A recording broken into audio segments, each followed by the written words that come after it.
Okay, today I'm taking care of a common leak on the 2-liter TSI engine. It's actually this front timing cover gasket and the cam adjuster magnet seal. It's hard to tell that it's leaking, but if you move this coolant hose out of the way, under here it's very wet and it's leaking all on the front of the engine. So what I'm going to do to start is remove this hose going to the expansion tank, loosen up the mounting screws for it, and swing this out of the way. There's a perfect spot for it. I just put it over here, and then all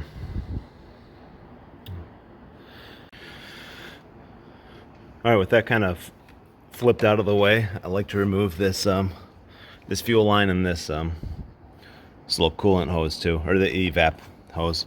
They're just on quick connects. They're easy enough to get out of the way. Just this one and this one.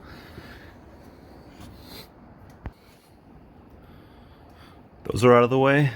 Now you can take this lower coolant hose and you can move it right here, kind of behind the head of these bolts. Kind of holds it out of the way nicely. And then unplug your adjuster magnet. And then you can get to all the bolts for this. You can actually snake it out without having to remove the dipstick tube altogether.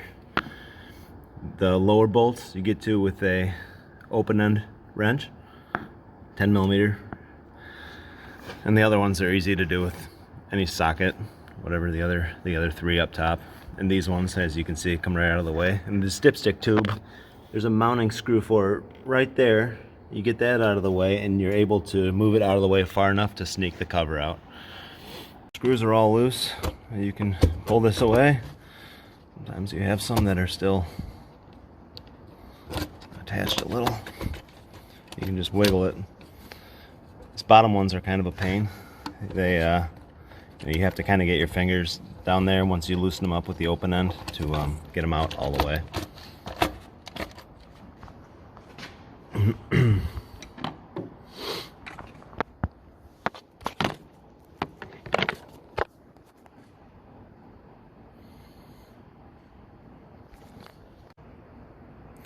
Once you wiggle it out of there, you just have to fight with it a little bit.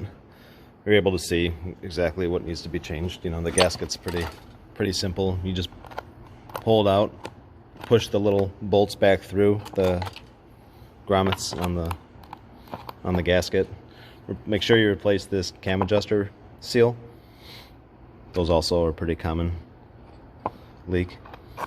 And there's a O-ring right in here where the magnet seals as well.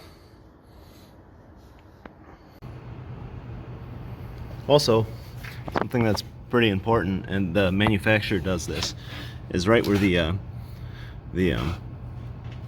cam cover, the whole bearing housing attaches to the cylinder head.